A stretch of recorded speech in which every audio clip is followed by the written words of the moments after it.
Y vamos a ver en primer lugar que el capítulo 1 de Efesios es uno de los capítulos más profundos teológicamente que se encuentran en el Nuevo Testamento, porque se declara en los primeros versículos del capítulo 1 todas las bendiciones que Dios nos ha otorgado mediante la muerte de su Hijo Jesucristo. Una vez que Cristo lleva a cabo su sacrificio en la cruz, nosotros podemos ya apropiarnos de las bendiciones que Dios nos ha delegado mediante su expiación. Y ahora es de suma importancia para el apóstol Pablo que esta iglesia de Éfeso pudiera comenzar a entender que una vez que tú ya sabes que eres hijo e hija de Dios y que tenemos abundantes bendiciones, lo más importante de nuestra vida cristiana es conocer a Dios. Más que las actividades en las que nos podamos involucrar, que no está mal que te involucres en actividades dentro del cristianismo, sería un error tremendo que hicieras muchas cosas para Dios y repartir folletos y predicas y por aquí y por allá, pero tu comunión diaria con Dios, la relación íntima que Dios quiere que tú tengas con Él en las mañanas de preferencia, no exista en tu vida. Porque esto es lo que Dios anhela, que le conozcamos de una manera íntima. Y este es el tema de la oración que hace Pablo y del tema que vamos a desarrollar. Es absolutamente esencial, insisto, en que todos los creyentes crezcamos más y más en el conocimiento de Dios. Porque si tú no llegas a conocer a Dios de una forma íntima, sobre todo en esta época que estamos atravesando de confusión, de crisis económicas, tsunamis, terremotos, problemas en la familia, una depravación y una inmoralidad jamás vista, no vas a entender por qué están pasando estas cosas en el mundo, ni vas a tener respuestas para tus hijos, para tus amigos, ni para tus vecinos. Entonces es importantísimo que nosotros podamos aferrarnos al conocimiento de Dios mediante las Escrituras. En el Antiguo Testamento dice Oseas 4:6, mi pueblo pereció porque no tuvo conocimiento. Y esta palabra conocimiento que se usa ahí en Oseas 4:6 es la palabra yada, que significa el conocimiento íntimo que debemos de tener con Dios. Yo puedo decir, yo conozco al rey Juan Carlos de España.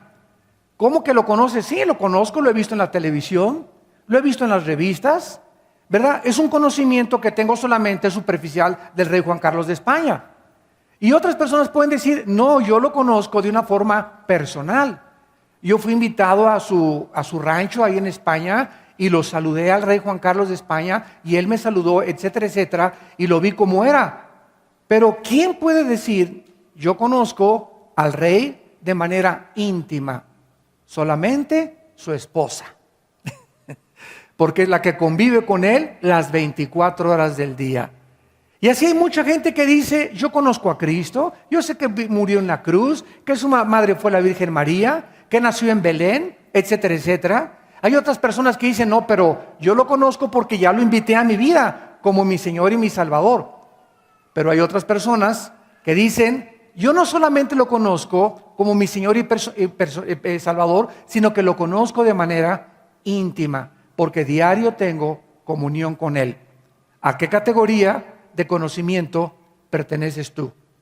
Muy bien, vamos a ver en primer lugar que para que podamos conocer a Dios de manera íntima, existen algunas condiciones muy importantes de carácter moral y de carácter espiritual, y las encontramos en el versículo 15 y 16. Por esta causa, también yo, habiendo oído de vuestra fe en el Señor Jesús y de vuestro amor para con todos los santos, vemos nosotros que la base y el fundamento para conocer a Dios de manera íntima es la fe y el amor. ¿Qué significa esto? Bueno, la iglesia de Éfeso tenía un testimonio muy fuerte tan fuerte que toda la gente alrededor había oído de que ellos tenían una confianza tremenda en el Señor Jesús, pero no solamente amaban a Dios y confiaban en Jesús, sino que entre ellos había muchísimo amor. Y cuando estamos hablando de amor entre nosotros, estamos hablando de soportarnos unos a otros, de aguantarnos unos a otros, de tolerarnos unos a otros, porque dentro del amor existe el amor de Dios, el sacrificio personal. ¿Cuántos de ustedes van a la iglesia y dicen, pues, ay, yo no quiero ni ganas de ir a la iglesia porque se sienta enfrente de mí Doña Chole, con una cara de pozole que no puede con ella? Y tiene una cara amargada y hay otro que no me saluda, etcétera, etcétera. Y cuando tú llegas a la iglesia, quieres que todo el mundo te salude y que todo el mundo esté contento, y eso anhelamos todos, ¿verdad? Pero desgraciadamente no has entendido, por no conocer a Dios de manera íntima, que uno de los gimnasios de Dios es la iglesia.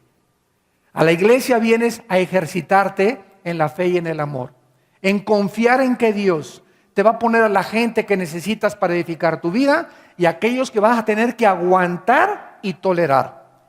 Porque si tú llegas a la iglesia y hay alguna persona que no saludas porque no te saluda, ¿no hacen eso también los gentiles?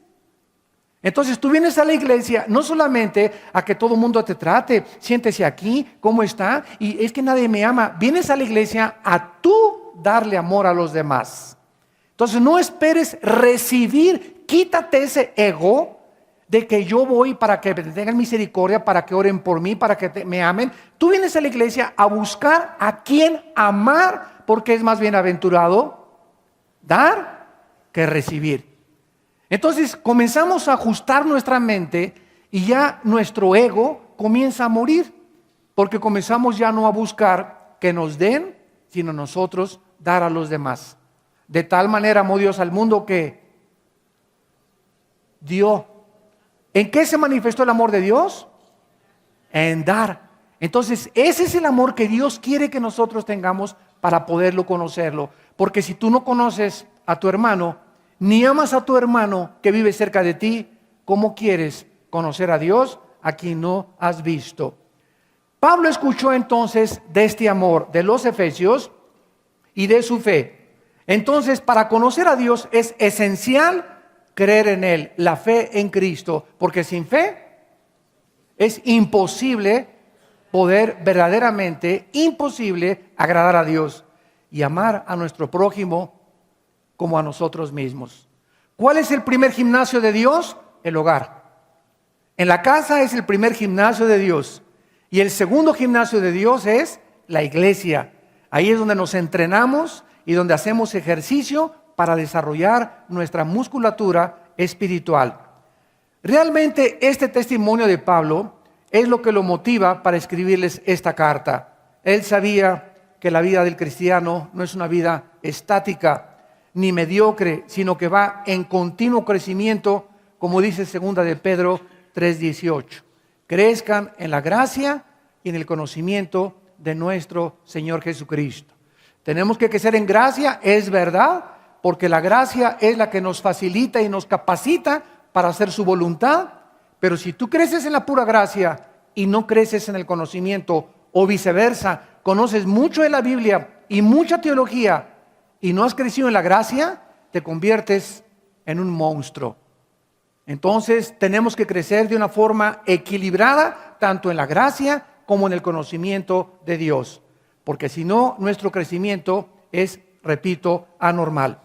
Muy bien, vamos pues a introducirnos ahora en el versículo 17 en adelante para comenzar a comprender la necesidad de crecer en el conocimiento de Dios. En el capítulo 4 de Efesios, ahí mismo en el mismo libro, versículo 15 al 16, vemos esta insistencia del apóstol Pablo acerca del crecimiento de Dios.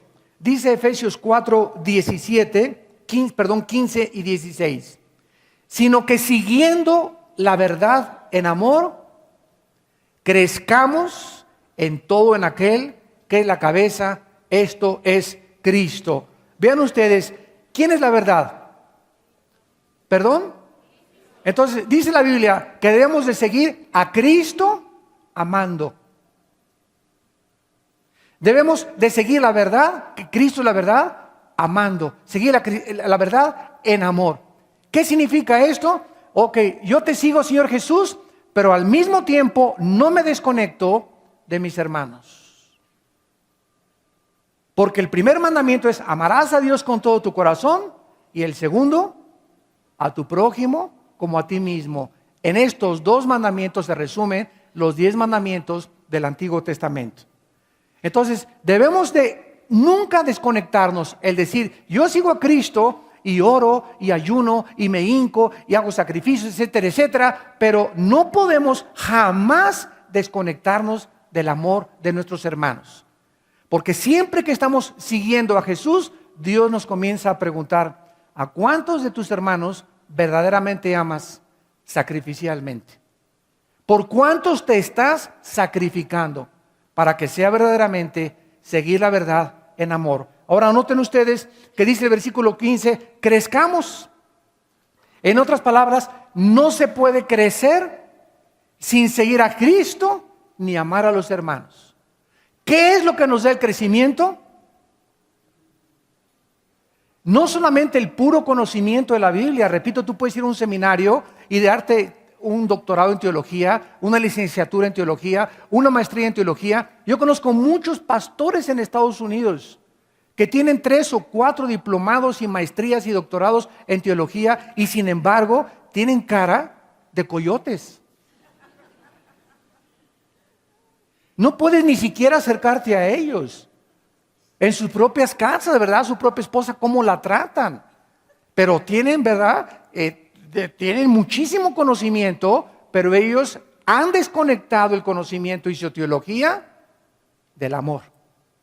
Y el amor cubrirá multitud de faltas. Dice a continuación: de quien todo el cuerpo, bien concertado y unido entre sí por las coyunturas que se ayudan mutuamente, o sea, somos nosotros un cuerpo en Cristo, todos los cristianos. La iglesia no es el edificio, ni el título presbiteriano, bautista, vida nueva para el mundo, apostólico, nazareno, ¿verdad? Esos son los títulos que nosotros le hemos puesto a la botella. Cuando Cristo no venga, no va a haber que si tú traes aquí presbiteriano, bautista, vida nueva para el mundo. A Cristo le interesa el interior de la botella, tu esencia, tu carácter. Y lo que los cristianos somos es el conjunto de personas que formamos el cuerpo de Jesucristo. Nos podemos reunir en el Ajusco, nos podemos reunir en VIPs, nos podemos reunir en un salón de un hotel, pero la iglesia no es el edificio ni la denominación, sino las personas. Y cuando nos reunimos nosotros, dice la Biblia, que estamos creciendo unidos unos con otros, y se usa el ejemplo de las coyunturas que tiene aquí mi codo y los músculos y los tendones que unan mi codo y mi hueso para que pueda doblarse. Aquí en el menisco, en mi rodilla tiene líquidos y tiene tendones que hacen que mi rodilla se doble así y se pueda estirar también. ¿Por qué? Porque es lo que me une. Este hueso lo une con esto con esto. Aquí el metatarso con el tarso. Los dedos también tienen aquí las coyunturas. Y estas coyunturas deben estar aceitadas. Porque cuando una coyuntura se descoyunta, es porque entonces sobreviene un caos en el sistema óseo. Y cuando un hermano está en pleito con otro hermano, dentro de la misma iglesia, dentro de la misma reunión, y un hermano no le habla al otro hermano, inmediatamente se detiene tu crecimiento. Se detiene tu crecimiento. Tú puedes ir viniendo a estudiar la Biblia y estudiar la Biblia, pero si tú dejas de amar y de perdonar, 70 veces 7 se detiene tu crecimiento. Regresamos al capítulo 1 y dice la Biblia entonces de qué forma Dios está interesado en no divorciarnos de los hermanos cuando seguimos a Jesucristo. Y Pablo en el capítulo 1 dice en primer lugar, antes de introducirnos al conocimiento, para que el Dios de nuestro Señor Jesucristo, versículo 17, capítulo 1, el Padre de gloria os dé. En primer lugar, Pablo está hablando no de los millones de dioses que tenían los romanos, ni los griegos, sino que está hablando de alguien que no solamente es nuestro Dios, sino que también ese Dios que mandó a Cristo se convirtió en el momento que recibí a su Hijo en mi Padre. ¿Y saben lo que significa la palabra Padre? Pater, en el original griego, significa autor, originador, de donde viene algo o donde surge algo. Mis hijos, ¿verdad? Me dicen papá porque yo me junté, ¿verdad? Con una mujer y la mujer y yo formamos ese cigote que se formó después en un feto, después tuvo lugar el bebé y ya crecían los hijos y nos llaman padre o nos llaman mamá. ¿Por qué? Porque somos las personas o el origen o los autores de que ellos hayan podido venir a este mundo. Entonces, cuando nosotros nacimos de nuevo, Dios es nuestro Padre Celestial porque Él nos hizo nacer en el Espíritu. Y estamos en un nuevo nacimiento espiritual. Entonces, Dios se le llama nuestro Padre. ¿Y Padre de quién? Y aquí lo dice, de nuestro Señor Jesucristo, el Dios a quien el Señor Jesús dijo que le había enviado, es a quien Jesús adoraba continuamente. Vean por ejemplo en el Evangelio de Juan capítulo 5.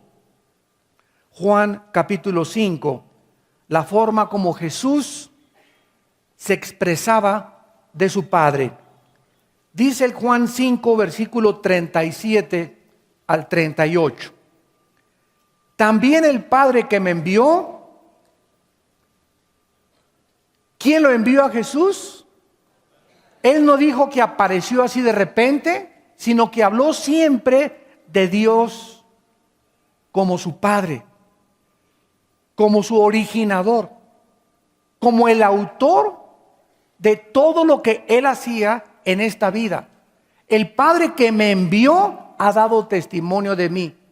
Nunca habéis oído su voz, ni habéis visto su aspecto, ni tenéis su palabra morando en vosotros, porque a quien Él envió, ustedes no creen. ¿Qué se necesita para que Él more en nosotros? Y para que comencemos a conocerlo, creer en Él. De los millones de dioses, repito, que existen, mucha gente me ha dicho en muchos lados donde viajamos, es que Alá, el Dios de los musulmanes, es el mismo que se reveló como Alá a los musulmanes, al Jehová del cristianismo. Y les dije, ¿saben una cosa? No es absolutamente diferente. Jehová no es Alá con otro nombre, porque Alá se revela a Mahoma con otros principios y otras enseñanzas que contradicen totalmente la Biblia. Y el apóstol Pablo escribió en Gálatas 1 del 6 al 8 que si alguien se aparecía y les enseñaba otro evangelio, otras enseñanzas que no fueran las que estaban contenidas en los libros de los apóstoles, esas personas estaban bajo una maldición. Así que Dios, el Dios del cristianismo, el Padre de Cristo, no es Buda, no es Alá, no es padre de Confucio, no es padre de Mahatma Gandhi, es padre de aquellos que han aceptado a su Hijo Jesucristo como su Señor y Salvador. Entonces, hay muchos dioses con otros nombres, pero no es el Dios de la Biblia. Y lo mismo también hay muchos Jesuses. En 2 Corintios 11 el apóstol Pablo les dice, porque si viene otro predicando a otro Jesús, o si reciben otro espíritu que el que han recibido, no es el Jesús de la Biblia ni el que hemos predicado. Porque hay mucha gente que me dice, yo creo en Dios. Y les contesto, ¿en cuál? ¿Cómo que en cuál? Sí, hasta el diablo cree en Dios. El diablo no es ateo. El problema del diablo no es el ateísmo. Los demonios creen en Dios y reconocieron a Cristo y le llamaron hijo de Dios los demonios. Entonces no basta creer en Dios, sino en cuál Dios. ¿En cuál Dios crees tú? ¿Quién es el Dios a que tú sigues? Pues a Jesús, yo sigo a Jesús. Si tú sigues a Jesús, sigues las enseñanzas de Jesús contenidas en los evangelios. Pero si tú me dices que crees en Cristo y en Dios y tú no lo sigues a través de la Biblia, entonces es otro Jesús al que tú estás siguiendo. Hay mucha gente que me dice, yo soy cristiano pero no voy a ninguna iglesia. Le dije, tú estás haciendo tus propios mandamientos. Porque la Biblia dice en Hebreos 10 que no dejemos de reunirnos, porque en la iglesia Dios nos está entrenando y es importantísimo asistir a la iglesia porque es el gimnasio de Dios y nos ayuda a juntos como cuerpo alabarlo y bendecir su nombre. Entonces cuando alguien dice yo soy cristiano y estoy fuera del corral, es una oveja perdida. Y cuídate porque hay muchos lobos que van a acabar desviándote. O yo soy cristiano y no necesito que nadie me enseñe. ¿Sabes una cosa? Dios puso apóstoles, profetas, evangelistas, pastores y maestros para edificar nuestro cuerpo. Entonces nadie es independiente y no hay llaneros solitarios en el cristianismo. Continuamos y dice Pablo más adelante en el versículo Efesios capítulo 1, y ahora después de que hemos entendido las bases del conocimiento, la fe y el amor, y de quién es al Dios que queremos conocer, el Padre de Jesucristo, ahora Pablo, de una forma muy profunda, misteriosa podríamos también llamarla, está orando a Dios por algo importantísimo que los cristianos debemos de tener para poder conocerlo íntimamente. Y se llama espíritu de sabiduría y de revelación. Pregunta, y esto es lógico, ¿qué acaso no todos los cristianos tenemos un espíritu de sabiduría y de revelación? La respuesta es no. Porque desde el momento que el apóstol Pablo está pidiéndole a Dios que les dé, es porque no lo tenía la iglesia de Éfeso. La iglesia de Éfeso estaba preparada por el amor y la fe que tenían en Cristo de recibir esto de Dios, pero ellos no lo sabían. ¿Por qué? Porque no estaba completada la Biblia. Entonces Pablo le pide a Dios diciéndole, Padre, he visto la fe y el amor de la familia Pérez. He visto la fe y el amor que mi hijo, Pancho, Pancholín, Pancholetas, te tiene. He visto, Señor, la fe y el amor de mi esposa, de mi esposo por ti. Oh Dios, yo te pido, en base de ese amor y de esa fe que ellos tienen y que tú conoces que otra gente tiene, que les des espíritu de sabiduría y de revelación en tu conocimiento, y Dios te va a contestar. Yo no le puedo pedir a Dios que le dé espíritu de sabiduría y revelación a un hijo mío que anda perdido. No le puedo pedir espíritu de revelación y de conocimiento a una persona que yo conozco que no tiene una relación con Cristo. Yo le pido espíritu de revelación y de conocimiento a las personas que el Espíritu Santo me dice, o tal vez que yo conozca, que deba orar por esas personas, sobre todo en el campo misionero. Yo le pido a Dios casi cada vez que me acuerdo, Padre, tenemos hermanos misioneros en Israel. Nuestro hermano Sarita, nuestro hermano Víctor Mojica, Señor, yo te pido que tú les des sabiduría y conocimiento en ti, Padre, porque yo sé que aman al Señor y están viviendo para Él.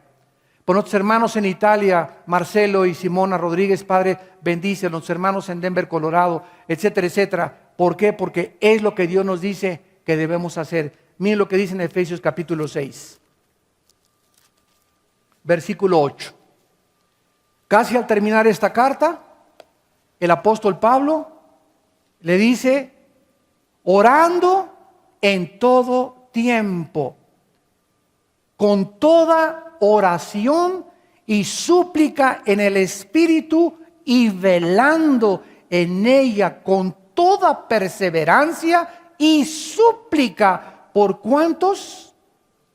Por todos los santos. Dios anhela que nosotros estemos orando los unos por los otros. ¿Por cuántos? No levantes la mano. ¿Por cuántos oras tú diario? Por mi perro. A lo mejor ni por tu perro, ni por tu esposo, ni por tu esposa, a lo mejor ni siquiera por tus hijos le pides a Dios diario. Porque dice la Biblia, estamos en un mundo, en un planeta habitado por el enemigo. Estamos los cristianos en un campo continuo de batalla. Se está librando una guerra por la condición eterna de las almas de los seres humanos. Y tenemos que entender que somos soldados y tenemos que ejercitarnos como soldados y tener disciplina como soldados. Y una de las cosas que nos ayudan unos a otros a sostenernos, a no caer, a no desmayar, a perseverar, a no darnos por vencido, son las oraciones de mis hermanos por mí y mis oraciones por ustedes. ¿Qué pasa cuando yo estoy orando por mis hermanos misioneros en Israel? De alguna forma misteriosa, la oración, así me la imagino yo, viaja como un misil y llega a las vidas de mis hermanos y los energetiza espiritualmente de una forma misteriosa, los ayuda. A lo mejor en la mañana se levantó Víctor en Israel o Sarita en Israel, toda así agüitada y desanimada, hay tantos problemas o cualquier cosa, y cuando estamos orando unos por otros, las oraciones comienzan a impartirles vida, porque dijo Jesús, mis palabras son vida y son espíritu. Cuando descubrimos el poder de la oración, ¿saben ustedes que aquí en esta iglesia se ora a las 6, a las 5 de la mañana? Los viernes. Jueves y viernes. Martes y viernes. Aquí pueden ustedes venir cualquier martes y cualquier viernes y se ora de las 5 a las 6:30 de la mañana. Tenemos oración aquí en la iglesia. No hay poder más grande que pueda sacudir más y edificar más y sostener más y fortalecer más a una iglesia y a la ciudad que las reuniones de oración. Porque es la columna vertebral de la vida cristiana, la oración. Pablo dice, orando en todo tiempo con toda oración, implicando que hay oración de gracias, oración de petición, oración de intercesión. Hay muchos tipos de oraciones, pero debemos continuamente orando en el coche, en la mañana, comunión con el Señor. Hay muchos tipos de oraciones, pero es importante que tengamos ese espíritu de oración continuamente en nuestra vida unos por otros. Nunca se olviden ustedes de orar por sus líderes, por nosotros los pastores, porque sus oraciones de ustedes nos sostienen a nosotros para que nosotros podamos seguir alimentándolos. Porque nosotros, dicen Hebreos, velamos por ustedes, por vuestras almas. Muy bien, veamos ahora entonces este espíritu de sabiduría, ¿qué es? Porque se mencionan 3 cosas fundamentales para crecer en el conocimiento de Dios, y la importancia la podemos ver en que Pablo oraba por estas cosas, por esta iglesia de Éfeso. La palabra sabiduría, Sofía en el griego, es la palabra Sofía en el griego, significa la capacidad espiritual. A los que la quieran apuntar, es una capacidad, es una habilidad que no se obtiene de los libros. No estamos hablando como Einstein, que fue un sabio matemático, y otras personas sabias de acuerdo al mundo. Estamos hablando de una sabiduría espiritual que no viene de la escuela, no viene del seminario, viene directamente de Dios. Es una capacidad o habilidad espiritual otorgada desde luego por el Espíritu Santo para saber aplicar el conocimiento espiritual. Voy a explicarlo. Es la capacidad o la habilidad otorgada o infundida por el Espíritu de Dios para que sepamos cómo aplicar el conocimiento espiritual. Se los voy a explicar. Dios nos dice a los esposos, amen a vuestra esposa como Cristo amó a la iglesia. En otras palabras, sacrificialmente. Cuando Dios ve, o sea, el conocimiento lo tenemos todos los cristianos. Todos sabemos que debemos amar a la esposa como Cristo amó a la iglesia. Lo sabes intelectualmente, pero cuando lo practicas, cuando el conocimiento lo llevas a la práctica, entonces te comienzas a volver sabio. No es hasta que Dios ve que practicamos lo que conocemos, que es cuando nos comenzamos a volver sabios. Dice la Biblia que en el momento en el que Pancho y Pancha, no Pancho con Jorge, sino cuando Pancho con Pancha se casan, el momento en que Pancho le dice a Pancha, sí, la acepto, le está diciendo a 2.300 millones de mujeres no. Porque son las que existen en el mundo. Cuando tú le dices sí a alguien, le está diciendo a 2.300 millones de personas no. A todas las 2.300 son. Y en ese momento Pancho se sale del mercado. Ya no tiene por qué andar ahí, capitoloteando, ¿verdad? Y coqueteando, etcétera, etcétera, porque ya no está en el mercado.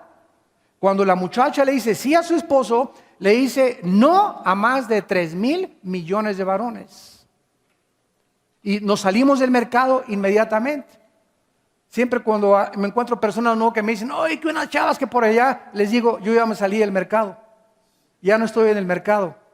Ya no puedo ver más que un solo menú. ¿Verdad, mi amorcito?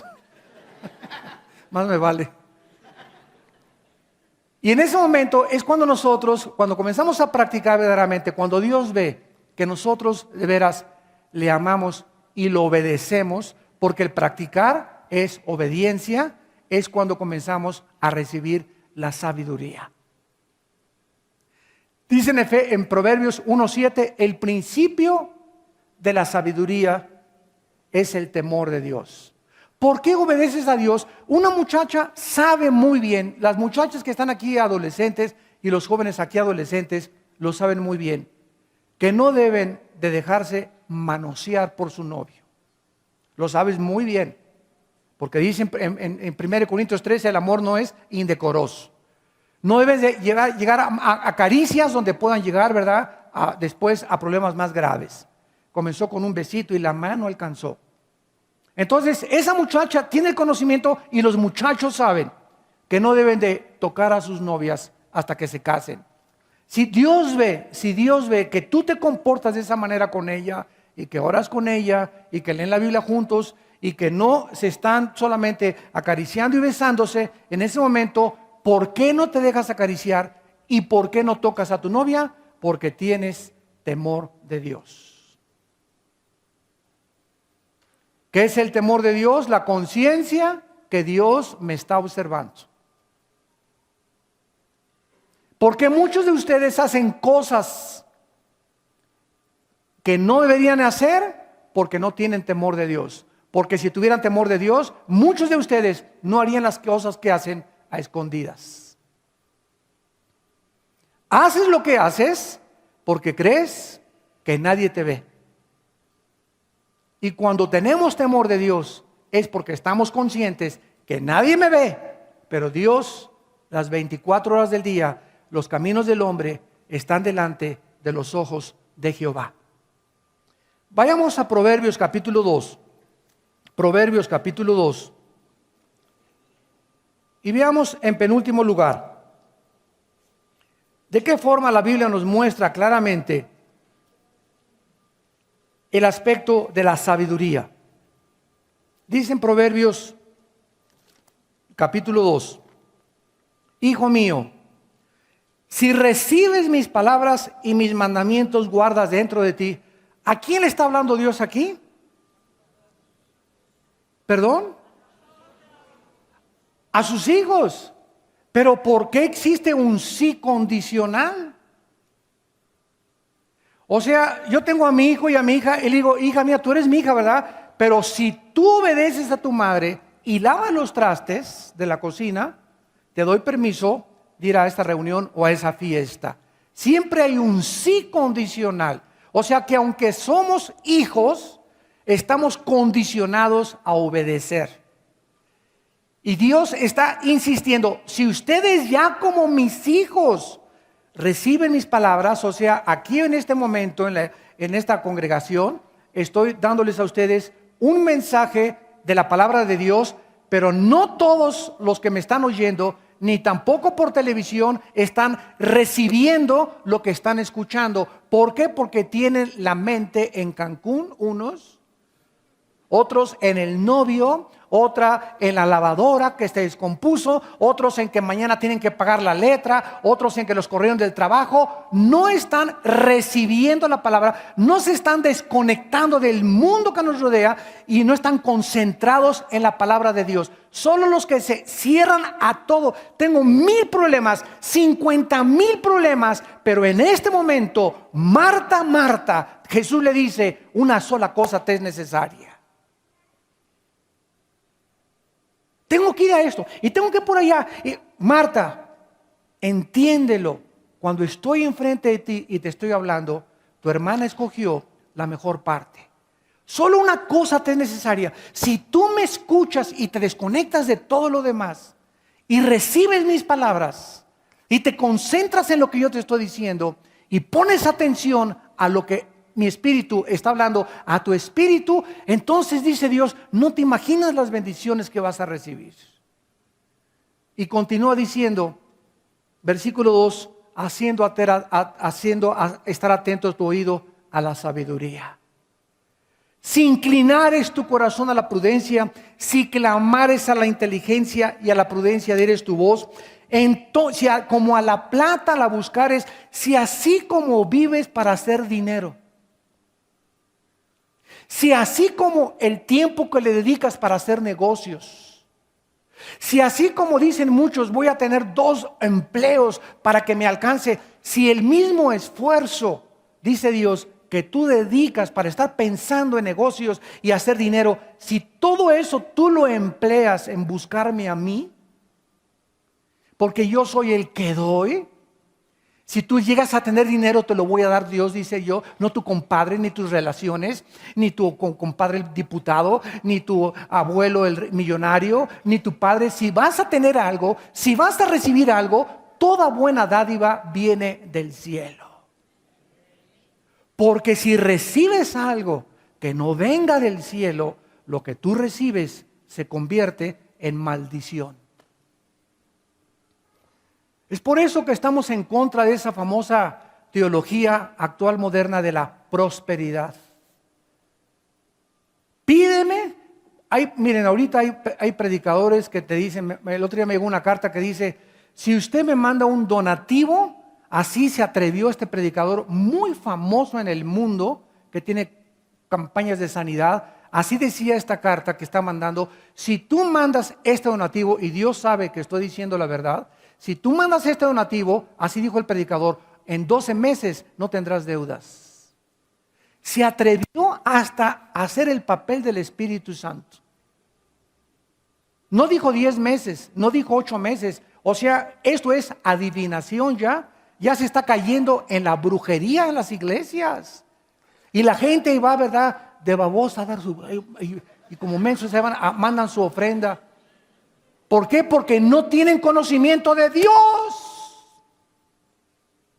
Y muchos siguen siendo engañados por eso, llevados de vientos de doctrinas para un lado para otro, y lo hacen inocentemente. ¿Cuántas gentes que hacen eso lo hacen de buen corazón, pero sinceramente equivocados? La sinceridad no es suficiente, necesitas el conocimiento. Y necesitas entender cómo debe una persona dar y no usar el manipuleo ni la coerción para poder dar a la obra de Dios. Hay una manera bíblica para poder entregar nuestros diezmos y nuestras ofrendas, pero nunca a través del engaño. Mándame y en 12 meses no tendrás deudas. Cálmate, Habacuc.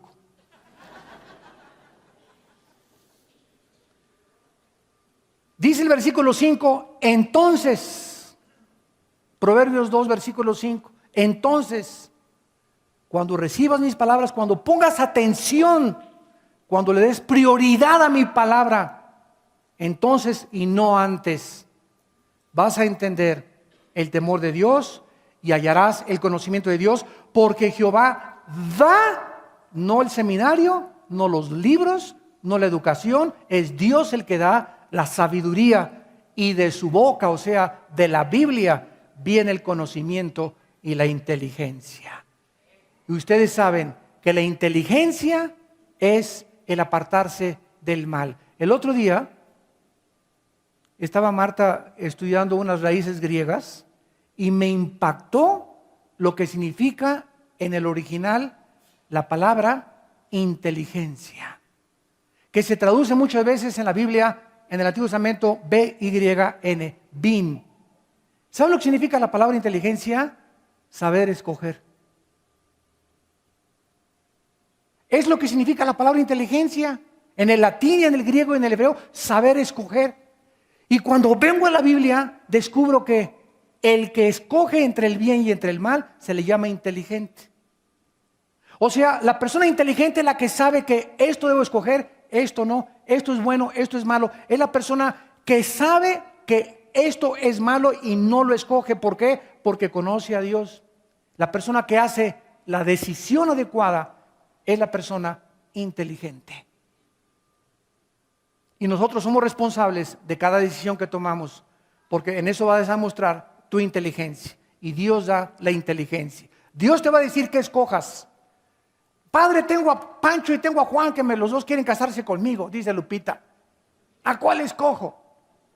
¿A cuál vas a escoger? Escoge aquella muchacha en la que tú sabes que al escogerla, las consecuencias que vas a tomar al escogerla van a ser para tu beneficio y por toda la eternidad. Pero si ves que la otra anduvo ya con 10 antes que tú, y otra que se te ofrece anduvo nada más con 2 antes que tú, y una no es cristiana y una es cristiana, ¿verdad? No seas como el buey que va al degolladero. Escoge aquella que tienes mucho más probabilidades de que tus consecuencias al casarte te vayan a beneficiar. Entonces, al escoger nosotros, demostramos cuánta inteligencia espiritual tenemos. Y para terminar, regresamos a Efesios y dice Pablo, pero que también ustedes reciban el espíritu de sabiduría y de revelación en su conocimiento. La palabra revelación es la palabra apocalipsis. Es la palabra apocalipsis, que significa correr el velo, descorrer la cortina. Es lo que significa la palabra apocalipsis. Cuando vemos el libro Apocalipsis, en inglés lo traducen revelation, revelación. Porque cuando una estatua, los griegos ponían una estatua y la cubrían con una manta, con una sábana, y juntaban a toda la gente, el presidente de la ciudad, para que descubrieran la estatua, y cuando jalaban un hilo y se caía la manta de la estatua, entonces la estatua se revelaba a la gente. La gente sabía y veía ahora, sin la cortina, cómo era la estatua. Cuando dice la Biblia el Apocalipsis de Jesucristo, significa que las cortinas están cerradas para todos los que no son cristianos, del mundo espiritual invisible. Y cuando el Espíritu Santo entra a nuestra vida, ¿qué hace? Nos comienza poco a poquito a entrar la luz, y mientras más conozco a Dios, más luz me entra, más luz me entra, más luz me entra, hasta que soy iluminado con el espíritu de revelación. Y con esa revelación, con esa iluminación, vengo a la Biblia y la comienzo a entender. Porque hay muchas personas que vienen y no chepo, y no entiendo, y esto parece una contradicción, y cómo es esto, y hay otro, es que sabes una cosa, necesitas revelación. Tal vez no tienes al Espíritu Santo, tal vez es como esta persona muy famosa en México que tuve en 1986, un debate en el radio, en Radio Red, y esta persona tradujo el Nuevo Testamento del griego al original latín y al español. Muy famoso en México, todavía vive, ya está muy grande, con unas barbotas así grandotas. Lo entrevistan a cada rato en la televisión. Y me dijeron que si yo aceptaba tener un debate con él. Y cuando yo tradujo la Biblia, el Nuevo Testamento en griego, pues me imagino que debe ser un teólogo, ¿verdad? Qué bárbaro, que todo el Nuevo Testamento lo tradujo del griego al español. Pero sin embargo, a los 10 minutos de la conferencia, de estar debatiendo yo con él, de puras cosas tontas que me estaba diciendo él. Yo le dije, a usted, ¿sabe qué? Yo siento en mi espíritu que usted conoce muchísimo de la Biblia, pero usted no conoce al autor de la Biblia. Hay mucha gente que te habla de Noé y Moisés y el diluvio, se habla de memoria los reyes de la Biblia, se saben los libros de la Biblia, se saben las fechas geográficas, todo la información, la data intelectual. Pero es increíble que conozcan la Biblia sin conocer al autor de la Biblia, que es Dios. Y no es hasta que conoces al autor de la Biblia que entonces tu vida es cambiada, tu vida es transformada. Por esto ese Señor me estaba hablando de que los evangelios no eran realmente los que Cristo escribió. Aunque Él tradujo de griego al latín y al español el Nuevo Testamento, Él no estaba convencido de que Jesús era el Cristo, el Mesías, el Hijo de Dios. Porque no tenía ni revelación ni la sabiduría de Dios. Oremos. Padre, te damos gracias por tu palabra en esta tarde. Gracias, Señor, por todo lo que tú nos quieres enseñar y nos sigues enseñando. Y te damos gracias, Señor, porque tú eres el Padre y Dios de nuestro Señor Jesucristo. Oh Dios, que de esta iglesia y de las iglesias que nos escuchan en el mundo entero se puedan caracterizar por la fe que tienen en ti y por el amor que se tienen unos a otros. ¿Cuántas veces he de perdonar a mi hermano si me ofende?, le preguntó Pedro a Cristo, y Cristo le contestó 70 veces 7. Esto no significa que cuando lleguemos a la 490ª ofensa, después nos venguemos, sino que dio a entender Jesús que nunca dejemos que ninguna ofensa, que ninguna persona nos haya hecho, crezca como una raíz de amargura. Porque la amargura y el rencor es el peor veneno para impedir seguir en amor la verdad y poder crecer en la gracia y el conocimiento del Señor Jesús. Oh Dios, te pedimos que tú le des un espíritu de sabiduría y de revelación en tu conocimiento, Señor, para que nuestros hermanos sepan la herencia a la que hemos sido llamados, a una herencia eterna. Hemos sido llamados a esperar la bienaventurada venida de nuestro Señor y Salvador Jesucristo. Señor, bendecimos esta iglesia y te damos gracias por todos aquellos que en este momento entregarán sus vidas al Mesías, a tu Hijo Jesucristo. Y así con tu rostro inclinado, todas las personas, ustedes también por televisión. No sé desde dónde nos están viendo, tal vez desde una sala de un hospital, algunos desde la cárcel, desde tu casa. Yo los invito en esta mañana a que vengan a la cruz, a la persona del Hijo de Dios. No te estoy invitando a ninguna religión, sino que vengas a la cruz. Y ahí desde tu lugar, dile al Señor, perdona mis pecados, Señor mío y Dios mío. Creo que en la cruz pagaste con tu sangre por ellos y te pido que entres a mi corazón como mi Señor y mi Salvador. Te doy gracias por haber muerto en mi lugar. Me arrepiento de mi vida, de todos mis pecados, y te pido que me des el poder y el espíritu de revelación y sabiduría para conocerte y saber que tú eres verdaderamente la verdad, el camino y la vida eterna. En Cristo Jesús. Amén.